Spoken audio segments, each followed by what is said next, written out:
In today's video, guys, we're going to be watching a interview with Patrick Bet-David that Tate done in Madrid. This was the first interview where Andrew Tate was banned from social media, and he explains about the human trafficking controversy. What do you guys think about this whole situation?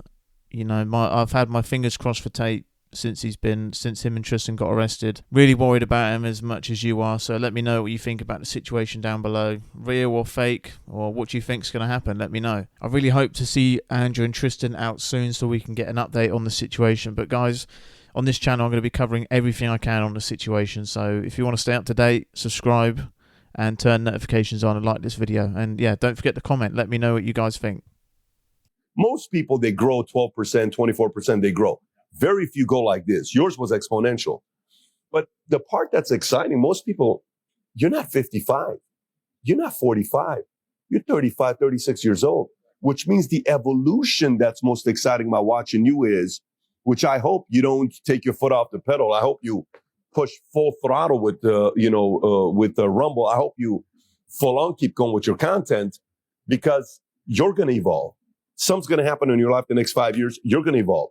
Something's going to happen by the time you're 45. You're going to evolve. And then you're going to talk about different things. And some perspectives are going to change. Some perspectives are going to adapt. That's what makes the journey of the hero exciting, because everybody learns as you're going through it. Absolutely and utterly. And that's one of the most beautiful things about being human.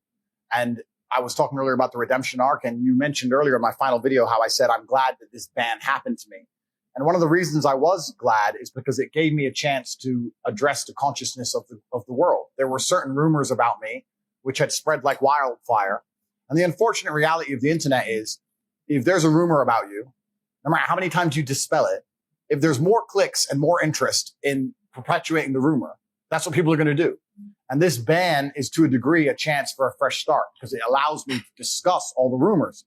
People talked about me hitting a girl with a belt and me being a woman beater.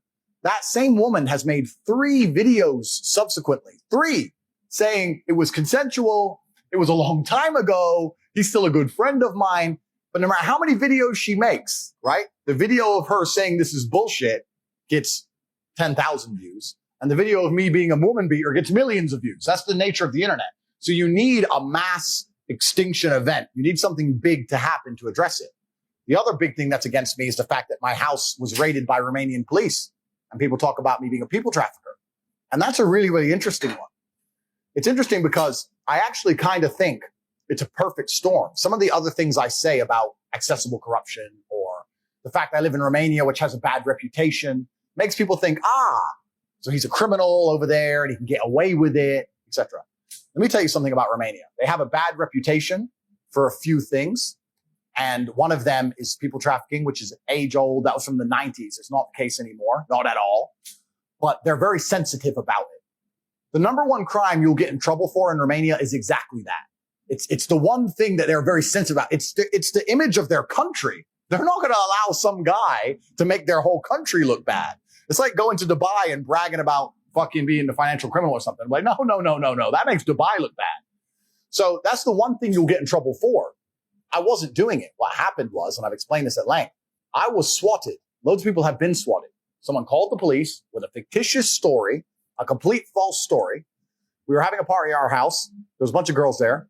My brother and I got bored, decided to go to the casino. We don't gamble heavily, but we wanted to go play poker.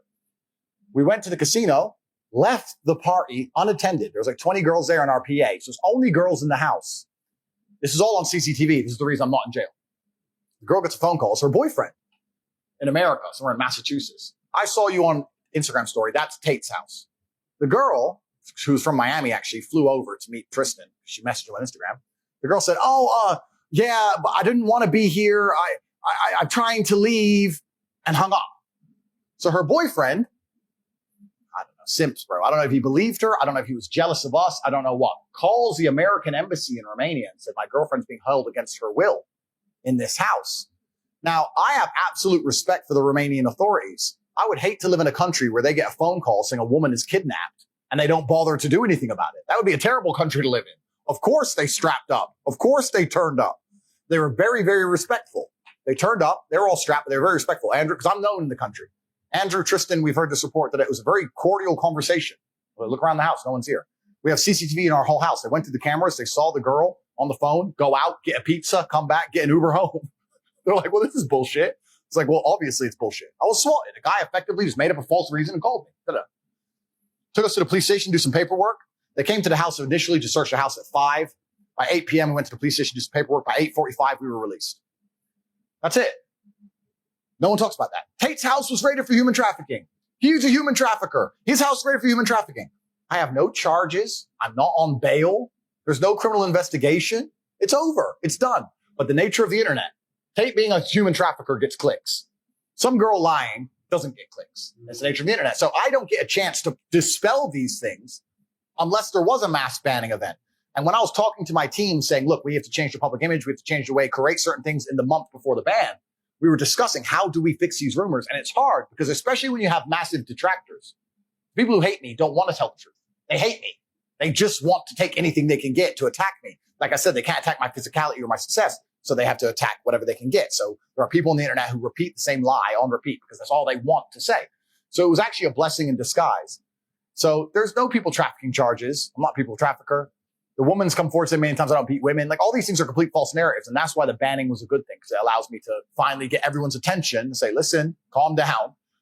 I know I'm top G, but you can't just be a human trafficker and run around the world and get away with it. Like that's insanity. That's crazy. It's almost like a fresh start, clear the air. All right, after the smoke's gone, let's see what we got. It is. It's a fresh start. And although I don't believe my enemies and detractors are logical enough and intelligent enough and also non-emotional enough to accept it's a fallacy and simply stop saying it, what it does do is the Matrix has fired every bullet it has. It's the empty clip. They fired he's a people trafficker thing. It's been proven false. They can no longer repeat it. They can't take the bullet back and reload the gun and shoot it again. So instead of having it as a nagging annoyance, instead of having it as the odd bow and arrow shot at me for the rest of human time, I'm glad they shot me with the M16 and it's done. And I survived, top G, here I am. And I can finally understand that it can't be repeated and it's finally gone away. If anyone listens to my content, I champion masculine, strong men who protect women. That's what I champion. I say all the time, people trying to say I'm negative and my mindsets are negative. If you call a police officer in the heat of battle, you want men brave like me. If you call a fireman, you want him to charge into a burning building. You want men with the tenets I teach. We are protectors of society. We're absolutely not the predators of society. It are the people who are my detractors, the ones I talked about who are objectively unattractive and objectively unsuccessful. They are the predators, not successful men. I have no need to kidnap anybody. In fact, I beg them to leave my house. I'm not trying to beg them to stay. I'm like, listen, the party's up, young lady. Please go home. So it's absolute insanity, and I'm glad I can finally clear the air on that one.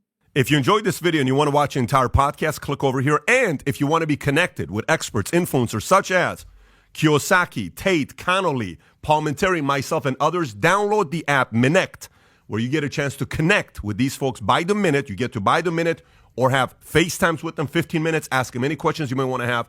Download the app Minect and start connecting with influencers and experts today.